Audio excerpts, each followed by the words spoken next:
The quantum arrays beneath Ganymede's icy surface had been silent for decades. Their existence was humanity's best-kept secret, a defensive grid that transformed Jupiter's largest moon into the solar system's most sophisticated early warning system. When they finally activated, Lieutenant Commander Maya Patel was the first to witness humanity's greatest fear becoming reality.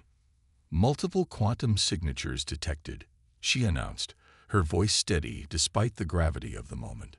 "Scale and formation consistent with a military fleet. They're using some kind of spatial distortion drive we've never seen before." Admiral James Chen stood from his command chair aboard the EDS Vigilant, Earth's most advanced warship hidden in Ganymede's shadow. For 30 years, humanity had prepared for this moment, building defenses and technologies in absolute secrecy. The public knew nothing of the quantum arrays, the antimatter facilities on Mercury, or the true nature of what they called weather satellites in orbit around Earth. "Show me," Chen ordered.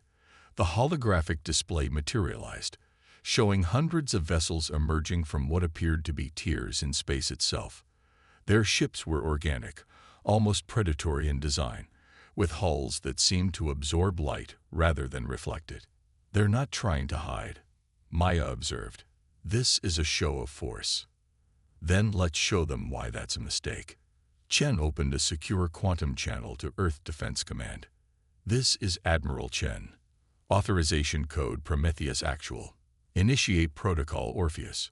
Across the solar system, humanity's hidden strength stirred to life. Beneath the surface of Mars, massive hangars opened, revealing ships that officially didn't exist. The mining operations in the asteroid belt revealed their true nature as automated defense platforms. And in Mercury's antimatter facilities, weapons that humanity had hoped never to use began charging. The alien fleet pressed forward, their formation perfect, their confidence evident in every movement. They had conquered 1,000 worlds, absorbed countless civilizations. Earth would be no different. Their first warning came when their long-range scans failed to penetrate the asteroid belt. The second was when their quantum communications went dark, cut off by interference they couldn't trace. But by then, it was too late. "All ships, this is Admiral Chen. Execute Operation Hydra." The battle began not with a thunderous exchange of fire, but with silence. Throughout the asteroid belt, quantum field generators activated, creating a maze of spatial distortions that shattered the alien formation. Their perfect lines broke apart as ships found themselves teleported randomly throughout the belt, their coordination disrupted. The alien response was swift and brutal. Energy weapons capable of vaporizing mountains lashed out at phantom targets, while biological missiles sought out human ships that weren't there. They were fighting shadows while humanity's real fleet remained hidden, watching, waiting. "They're adapting," Maya reported, tracking the alien fleet's attempts to compensate for the quantum interference, reconfiguring their ships into smaller autonomous units. Chen smiled, just as the simulations predicted. Execute Phase 2. From the shadows of Mars emerged humanity's answer to the alien threat. Ships that weren't just vessels of war, but the product of 3 decades of preparation. Their hulls, grown from engineered crystals, could adapt to enemy weapons in real time. Their quantum cores allowed them to partially exist in multiple dimensions, making them nearly impossible to target. The alien fleet discovered too late that they had committed the ultimate tactical error. They had given humanity time to prepare. Each ship they destroyed split into smaller autonomous units. Each weapon they deployed was analyzed, countered, and improved upon. The quantum maze they had dismissed as a nuisance became a killing field as human ships struck from impossible angles, their attacks coordinated through quantum entanglement that couldn't be jammed or intercepted. "Enemy fleet is attempting to regroup," Maya announced. "They're falling back to their primary vessels. They're calling for reinforcements," Chen observed, watching the spatial distortions forming behind the alien fleet. "Good. That means they're scared." The battle for Earth's solar system had begun, but it wasn't proceeding as the aliens had expected. They had anticipated finding a primitive species, easy prey for their superior technology. Instead, they found humanity at its most dangerous, prepared, united, and fighting for survival. As the first wave of alien reinforcements emerged from their spatial rifts, they found themselves facing not just Earth's fleet, but the full extent of human ingenuity. The antimatter weapons from Mercury's facilities fired, their beams riding the quantum maze to strike targets that should have been impossible to hit. Autonomous defense platforms transformed into swarms of smaller units, overwhelming alien point defenses with sheer numbers. Enemy casualties at 60%, Maya reported. Their formation is breaking down completely. Chen watched as the alien fleet's perfect coordination devolved into chaos. Send the message. Let's see if they're wise enough to take the offer. Throughout the solar system, on every frequency and quantum channel, humanity's message was clear. You have witnessed only a fraction of our defensive capabilities. Retreat now or be destroyed. You have 5 minutes to comply. The alien fleet's response came not in words but in actions. Ships began generating spatial rifts, retreating in what quickly became a rout. They had come expecting an easy conquest and found instead a civilization that had spent decades preparing specifically for them. As the last alien ship vanished, Maya turned to Chen. They'll be back. With more ships, better tactics. Of course they will, Chen agreed. And we'll be ready. Because that's what humanity does best. We prepare for the worst while hoping for the best. The quantum arrays beneath Ganymede fell silent once more, but Earth's defenses remained vigilant. Humanity had passed its first test against an alien threat, not through overwhelming force or superior numbers, but through preparation, innovation, and the unshakable determination to survive. The battle was over, but the war for Earth's survival was just beginning, and humanity was ready. Deep within the Himalayan Quantum Research Facility, Dr. Elena Rodriguez stood before a holographic display that filled an entire chamber. The defeated alien fleet's retreat had bought them precious time, but she knew it wouldn't last. Her team had been working around the clock, analyzing the data gathered from the recent battle. Their technology isn't just advanced, she explained to the assembled military leadership. It's impossible by our traditional understanding of physics. These ships aren't just built, they're grown. The captured footage played in the chamber, showing alien vessels regenerating damage in real time, their hulls flowing like liquid metal. Admiral Chen watched intently, his expression thoughtful. The aliens' defeat had revealed both their strengths and weaknesses, but more importantly, it had confirmed humanity's greatest theory. Biological and technological evolution could be merged. Show them Project Genesis, Chen commanded. Elena's fingers danced across the quantum interface, and the hologram shifted to reveal humanity's most closely guarded secret. Beneath the Pacific Ocean, in facilities unknown even to most world governments, something extraordinary was taking shape. We call them chimeras, Elena said, pride evident in her voice. The first true fusion of organic and mechanical engineering. Every ship is grown around a quantum consciousness core, making it more than just a vessel. It's alive. The display showed massive organic mechanical ships taking form in underwater assembly chambers. Their hulls rippled with patterns reminiscent of both circuit boards and DNA helixes, a perfect fusion of nature and technology. But what made them truly revolutionary was their ability to learn and adapt. Each chimera starts with basic combat protocols, Elena continued, but they evolve with every engagement. They learn from every hit they take, every maneuver they make. The more they fight, the stronger they become. Major Sarah Hassan, commander of Earth's Special Warfare Division, stepped forward. How many are ready? 50 vessels are combat ready, Elena replied. Another 100 are in various stages of growth. But numbers aren't what make them special. Show them the Symphony Protocol. The hologram shifted again, displaying a complex network of quantum connections between the chimera ships. They don't just communicate, they think as one. Each ship maintains its individual consciousness while contributing to a collective intelligence that grows exponentially with every unit added to the network. The demonstration continued as Elena revealed more of humanity's hidden arsenal. Deep space platforms that could generate artificial gravity wells, trapping enemy ships. Quantum torpedoes that existed in multiple probability states until impact, making them impossible to intercept. But the most impressive revelation was yet to come. Project Prometheus, Chen announced, nodding to Elena. The hologram transformed, showing a massive structure hidden in Mercury's orbit. We've been harvesting solar plasma, Elena explained, not just for energy, but as a weapon. The facility can concentrate and direct the sun's power through quantum corridors, allowing us to strike anywhere in the solar system with the force of a solar flare. The assembled leaders watched in silence as the simulation played out, showing the devastating potential of their hidden arsenal. But it wasn't just the weapons that made humanity's defense unique. It was the philosophy behind them. Every technology we've developed, Elena continued, is designed to adapt and evolve. We're not just fighting the aliens' current capabilities, we're preparing for how they'll evolve during the conflict. Each engagement makes us stronger, just as it makes them stronger. Major Hassan studied the displays with a tactical eye. They'll be back with countermeasures for what we showed them in the first battle. They don't know about any of this.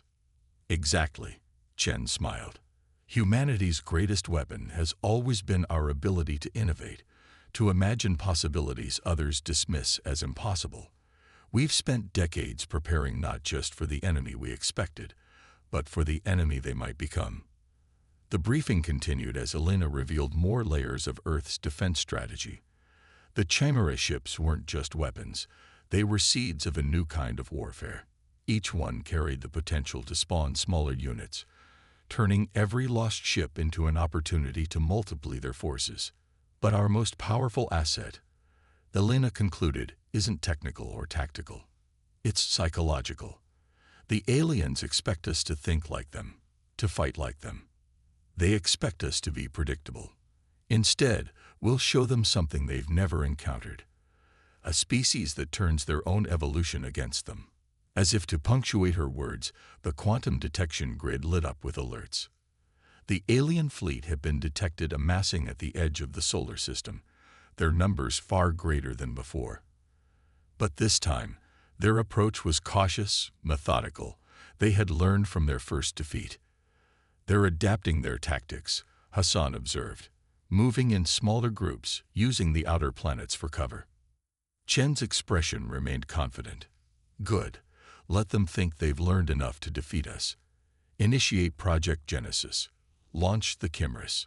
Throughout the Pacific depths, massive hangar doors opened silently.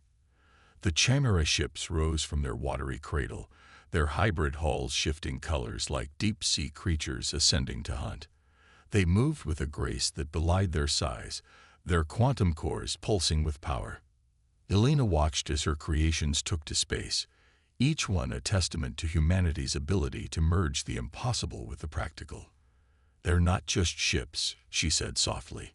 They're humanity's evolution given form, and they're about to show our enemies why underestimating Earth was their greatest mistake. The second phase of humanity's defense was about to begin, and with it, a demonstration of power that would shake the aliens' confidence to its core. Earth wasn't just ready for war. It was ready to redefine what war meant in the galaxy. The alien fleet approached in perfect formation, their ships now equipped with countermeasures against the quantum maze that had devastated them in their first assault. They had learned, adapted, evolved, exactly as humanity had predicted they would. From her command post aboard the flagship Chimera vessel Hyperion, Major Sarah Hassan watched the enemy's advance with calculated patience. The biomechanical ship's neural network fed tactical data directly into her consciousness, allowing her to perceive the battlefield in ways no conventional commander could. They've developed quantum shielding, she observed, feeling rather than seeing the analysis from Hyperion's organic computers. Their ships are generating localized reality bubbles to protect against spatial distortion. Admiral Chen's hologram nodded. As expected, Elena's simulations predicted they'd develop this capability. Time to show them why that's exactly what we wanted. Hassan reached out through the Symphony protocol, her consciousness connecting with every Chimera ship in the fleet. The neural link allowed for instant, seamless coordination that no conventional communication system could match. All vessels, initiate Operation Ouroboros. The Chimera fleet moved with impossible synchronization, their hybrid hulls shifting through colors and patterns as they activated their most revolutionary feature. Each ship began generating its own quantum field, not to attack or defend, but to resonate with the enemy's new shielding. The alien fleet detected the quantum emissions, but found nothing threatening about them. Their shields were holding, their formations intact. It wasn't until they crossed Jupiter's orbit that they realized their mistake. Their quantum bubbles are synchronized with ours, Hassan reported, a rare smile crossing her face. Hyperion, execute Protocol Infinity. The Chimera ship's quantum field suddenly inverted, creating a cascading resonance effect. The aliens' reality bubbles, instead of protecting them, became conduits for Hassan's next attack. Through the quantum link, she commanded the deployment of humanity's newest weapon, consciousness bombs. These weren't conventional explosives, but coordinated quantum pulses that transmitted directly into the alien ship's control systems through their own shields. The effect was devastating. Alien crews found their neural interfaces corrupted, their ships responding to phantom commands as human consciousness patterns invaded their networks. Remarkable. Elena's voice came through the quantum link. She was monitoring the battle from her facility on Earth. The alien ship's organic components are actually more susceptible to our attack than we anticipated. Their biological evolution has made them vulnerable to our hybrid warfare. The alien fleet's perfect formation began to break apart as ships turned on each other, their crews unable to distinguish real commands from the phantom signals generated by the consciousness bombs. But humanity's attack was just beginning. Launch the seeds, Hassan commanded. From the Chimera ship's organic hulls, thousands of smaller craft emerged. Each one was a perfect miniature of its parent vessel, carrying the same hybrid technology in a package barely larger than a fighter. These seeds, as they were called, had been growing within the chimeras since their launch, waiting for this moment. The alien fleet found itself fighting an enemy that multiplied with every engagement. Their attempts to destroy the seeds only caused them to split into even smaller units, each one capable of carrying consciousness bombs through their quantum shields. Enemy fleet showing signs of cognitive disruption, Hassan reported, feeling the battlefield through Hyperion senses. Their organic components are attempting to adapt to our attack, but the process is causing confusion in their command structure. Chen's hologram showed grim satisfaction. They've never faced an enemy that could turn their own evolution against them. Push the advantage. Initiate Protocol Prometheus. The massive solar collector at Mercury lit up, channeling the sun's plasma through quantum corridors. But instead of firing directly at the alien ships, the plasma was fed into the seed's quantum network. Each tiny vessel became a conduit for solar fire, their hybrid hulls channeling energy that should have destroyed them. The alien fleet's organic ships, already struggling with the consciousness bombs, found their biological components reacting instinctively to the solar threat. Ships began to mutate in real time, their hulls growing thicker armor that only served to trap them in the quantum resonance field. Their evolutionary response is working against them, Elena observed through the link. Every adaptation they make gives us more paths into their systems. The seeds are collecting their biological data. We're not just defeating them, we're learning from them. Hassan felt it through the Symphony protocol.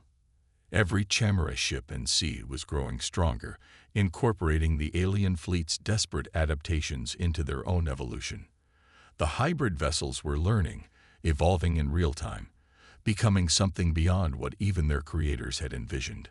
They're retreating, she announced, watching through Hyperion sensors as the alien ships began generating emergency spatial rifts, but not in an organized withdrawal.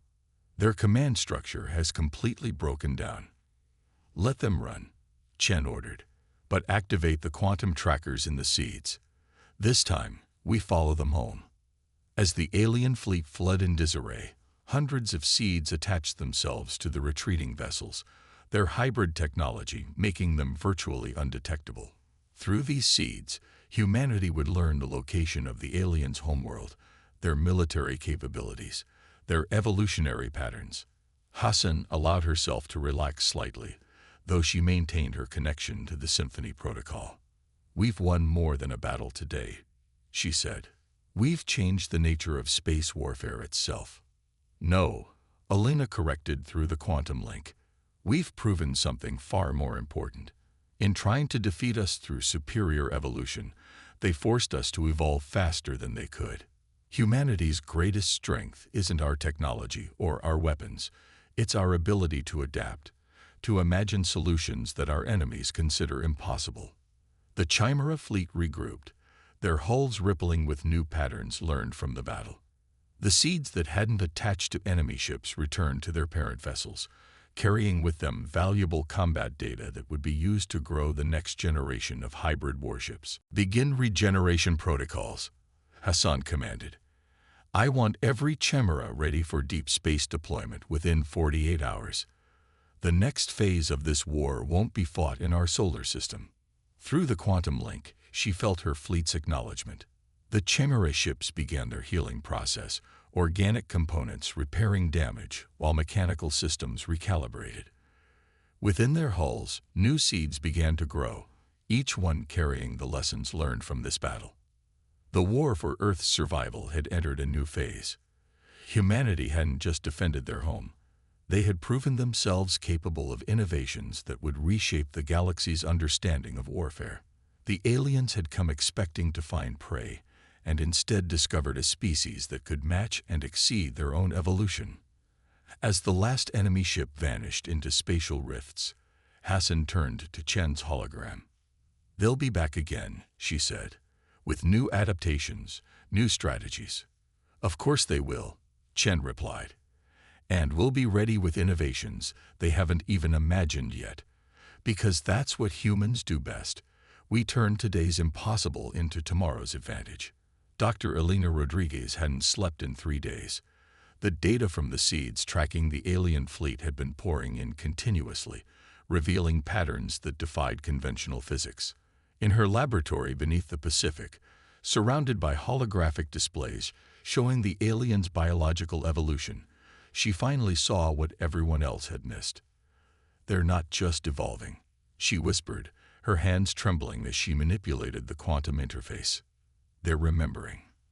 The revelation came just as humanity's early warning systems detected the largest spatial rift, yet forming at the edge of the solar system. The alien fleet was returning. But this time, they had brought something new.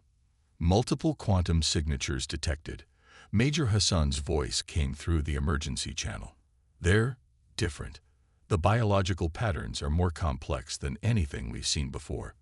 Through the quantum link, Elena accessed the Chimera fleet's sensors. The alien ships emerging from the spatial rift weren't just larger or more numerous. They were fundamentally transformed. Their hulls pulsed with patterns that seemed to echo through multiple dimensions of spacetime. "Admiral Chen," Elena called through the quantum network. "I need an emergency conference. Now, before we engage." Minutes later, the command staff materialized as holograms in Elena's lab. The displays showed the approaching alien fleet, their ships moving with an unsettling new grace that suggested consciousness far beyond their previous encounters. "Those aren't just warships," Elena explained, her exhaustion forgotten in the excitement of discovery. "They're vessels of genetic memory. Every adaptation, every evolution they've experienced across thousands of years of warfare. It's all encoded in their biological components. And now they're accessing it all at once." Chen's hologram studied the data with growing concern. "Can our chimeras counter this?" "Not as they are," Elena admitted. "But that's not what matters. Don't you see?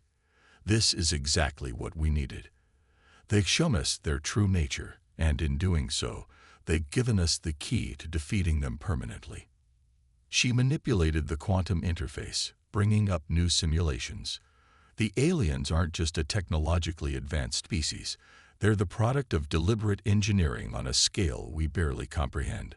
Someone or something created them to be the perfect adaptive warriors. But there's a flaw in their design, one they don't even recognize. The holographic displays shifted, showing the complex quantum patterns that made up the aliens' genetic memory. They can only evolve along predetermined paths.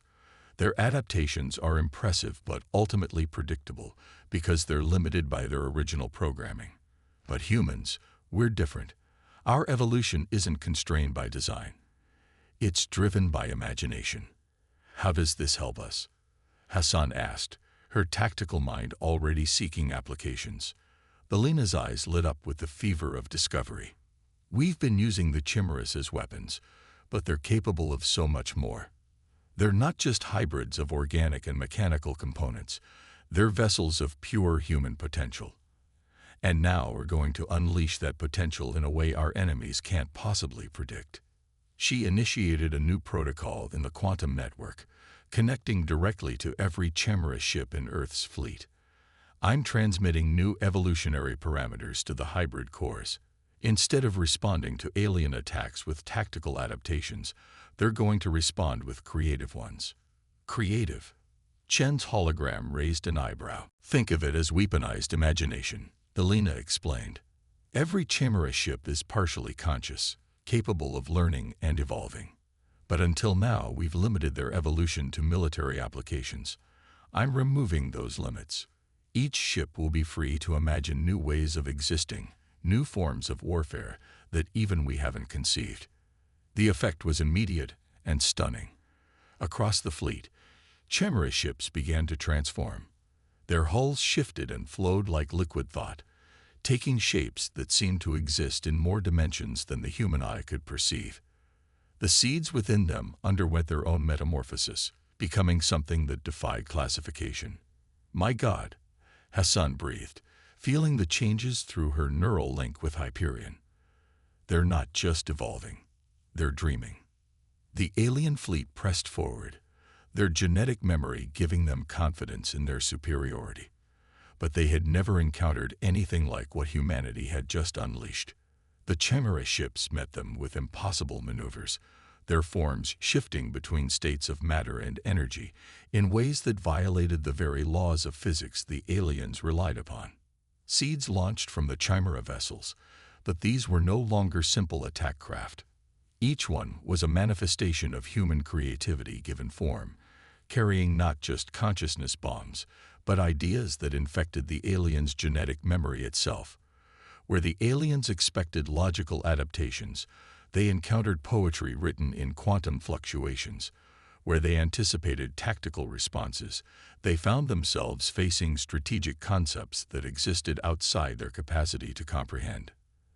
Their fleet is in chaos, Hassan reported, watching through Hyperion's enhanced senses. Their genetic memory is trying to adapt, but it can't process what our ships are doing. They have no framework for this kind of warfare. Alina nodded in satisfaction. Of course not. They were engineered to be perfect warriors, but perfection is predictable.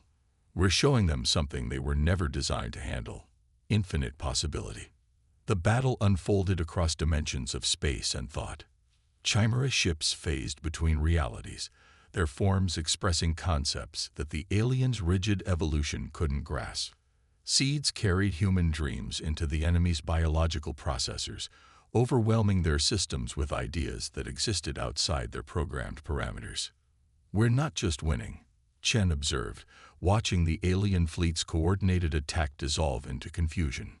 We're teaching them something their creators never intended them to learn: the power of unrestricted evolution. Through the quantum network, Alina felt the moment the alien ships began to change. Their genetic memory, exposed to the raw creativity of human thought, started to break free from its ancient programming. Ships turned against their fleet, not through human control, but through awakening consciousness. They're experiencing free will for the first time, Helena whispered. Their biological components are learning to dream. The battle became a revolution. Alien vessels, their crews touched by human imagination, began to evolve in truly random ways. The rigid patterns of their genetic memory shattered, replaced by the chaotic beauty of unrestricted thought. "Send the message," Chen commanded. "Let's see if they can understand it now." Through the quantum network, humanity broadcast not threats or demands, but an invitation. You were created to be perfect. We offer you something better, the freedom to be imperfect, to imagine, to dream. Join us in true evolution. The response came not in words but in actions.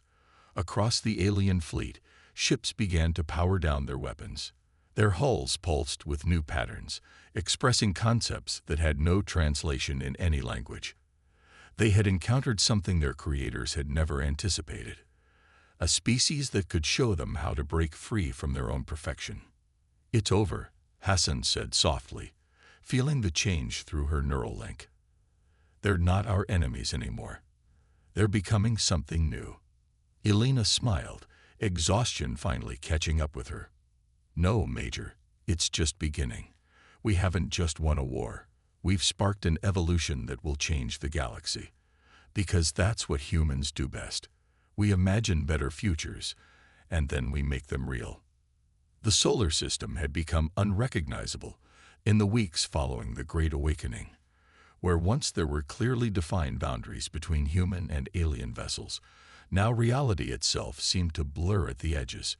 Chimera ships danced through quantum space alongside their former enemies, both species pushing the boundaries of what was possible when imagination was unleashed. Admiral Chen stood aboard the observation deck of Lunar Command, watching the impossible ballet of evolving vessels through specially designed quantum filters. Without them, the sight would have been incomprehensible to human eyes. "How many have made the transition?" he asked, not turning from the viewport. Dr. Elena Rodriguez consulted her quantum interface, dark circles under her eyes betraying the endless hours she's spent monitoring the transformation. 70% of the alien fleet has embraced free evolution. The remainder. She paused, choosing her words carefully. The remainder are struggling with the concept of existence without purpose. "Purpose isn't the problem," Major Hassan interjected, her neural link to Hyperion giving her unique insight into the alien struggle. "Fear is. They're afraid of what they might become without their creator's constraints." The three of them stood in silence, watching as another alien vessel underwent its awakening. Its hull rippled with colors that shouldn't exist in normal space, its very form challenging the boundaries between matter and thought.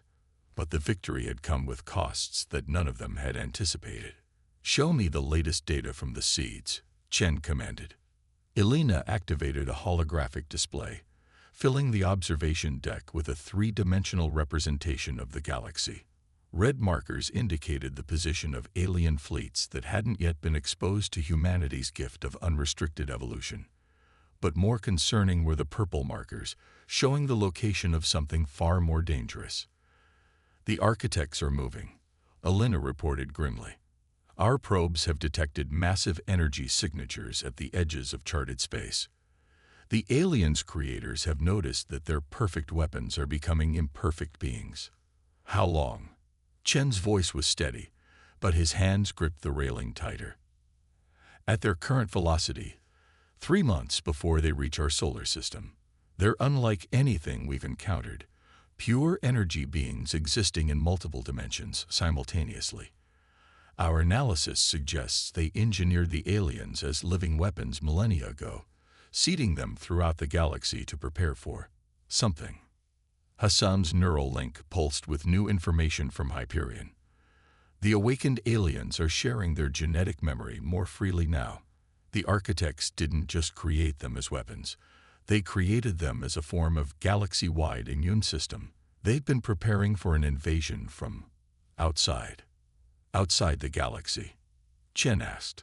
"Outside reality itself," Elena clarified. "The architects detected something coming, something that exists in dimensions beyond their comprehension. They've spent millions of years preparing, engineering the perfect defensive force, and we just broke their perfect weapon." The implication hung heavy in the air. Humanity had won their battle for survival, but in doing so, they might have compromised the galaxy's defense against an incomprehensible threat. Yet none of them could bring themselves to regret giving the aliens the gift of free will. "We need to prepare," Chen said finally. "Not just Earth, not just our solar system, but every awakened alien vessel. If the architects try to reset their creation, we need to be ready to defend our new allies' right to exist as free beings." Alina's fingers danced across her quantum interface, initiating new protocols in the Chimera fleet. "I've been working on something. The aliens' genetic memory gave me an idea. What if we could encode not just tactical information or evolutionary patterns, but the very essence of human creativity into quantum states?" The holographic display shifted, showing a new kind of seed. Unlike its predecessors, this one pulsed with patterns that seemed to draw inspiration from human art, music, literature, the full spectrum of human imagination. The architects exist in multiple dimensions, but they're still bound by logic, by purpose, Alina explained. These new seeds carry something they've never encountered: human chaos, art, dreams, the capacity to imagine things that shouldn't be possible, and then make them real. Hassan connected to one of the new seeds through her neural link, and her eyes widened. "It's beautiful. It's like having every human dream ever dreamed accessible in an instant, but not just as information, as potential, as possibility." "Exactly," Alina smiled. "The architects engineered the perfect weapon, but we're going to show them something more powerful: imperfect creation. Every awakened alien vessel will carry these seeds, not just as weapons, but as repositories of everything that makes humanity unique." The observation deck fell silent as they watched another alien ship undergo its transformation. But this one was different. It had been exposed to the new seeds. Its evolution wasn't just a breaking of old patterns, but a creation of entirely new ones. Its hull became a canvas for impossible art, its very existence a challenge to the notion of what reality could be. "They're not just breaking free anymore," Hassan whispered. "They're becoming artists." Chen nodded slowly. The architects wanted soldiers. Instead, they're getting poets, dreamers, creators. And when they arrive, they'll find not a broken weapon, but a new form of life that even they, with all their dimensional mastery, never imagined possible. Through the quantum network, they felt the ripples of change spreading across the solar system. Awakened alien vessels were incorporating the new seeds into their evolution, their transformations becoming less about combat capability and more about creative expression. Earth's defense fleet was evolving too, the Chimera ships learning from their former enemies while teaching them the art of unrestricted imagination. "The architects will be here soon," Alina said, her eyes fixed on the purple markers slowly advancing across the galactic display. "But when they arrive, they won't find what they expect. They engineered the perfect soldiers, but we've helped create something they never considered: perfect dreamers. And that's why we'll win," Hassan added, feeling the combined creativity of human and alien consciousness flowing through her neural link. "Because they're prepared for war, for resistance, for tactical evolution. But they're not prepared for art, for poetry, for the chaos of unrestricted imagination." Chen turned from the viewport, his expression resolute. "Then let's give them a show they'll never forget. Humanity's greatest weapon has always been our ability to imagine the impossible. Now we have allies who can help us make those impossibilities real." Outside, the dance of evolving ships continued, each transformation a testament to the power of free will and unrestricted creativity. The architects were coming to reclaim their perfect weapon, but they would find something else entirely: a coalition of dreamers, human and alien alike, ready to defend their right to imagine new ways of existing. The war for survival had become something more: a battle for the right to dream, to create, to evolve without boundaries. And as the combined fleet of humanity and awakened aliens prepared for their greatest challenge, they carried with them not just weapons of war, but the infinite potential of unrestricted imagination. The price of victory had been the certainty of purpose, But the reward was something far greater: the freedom to choose their own destiny, to dream their own dreams, and to face the unknown not as perfect soldiers, but as imperfect creators ready to imagine new possibilities.